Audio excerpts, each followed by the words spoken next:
యాచకులకు భిక్షం వేస్తే శిక్షలు తప్పవు అంటున్నారు ఇండోర్ అధికారులు. యాచకులకు సాయం చేసే వారిపైన కూడా కఠిన చర్యలు తీసుకుంటామని హెచ్చరించారు.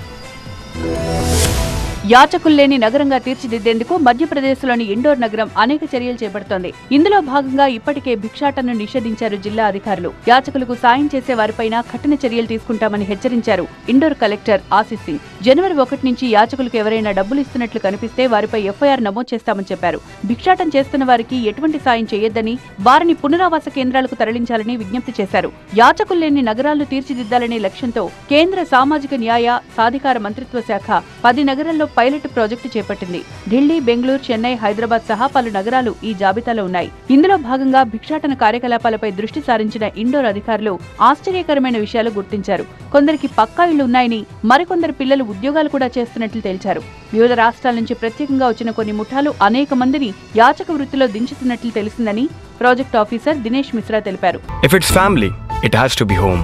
If it's home, it has to be Aparna. Saluting the spirit of every couple's sacrifice to build their dream home. ఇలాంటి చర్యలకు తావు లేకుండా ఉండేందుకు చర్యలు చేపట్టామన్నారు. దేశంలోనే అత్యంత పరిశుభ్ర నగరాల జాబితాలో ఇండోర్ కొంతకాలంగా అగ్రస్థానంలో నిలుస్తోంది.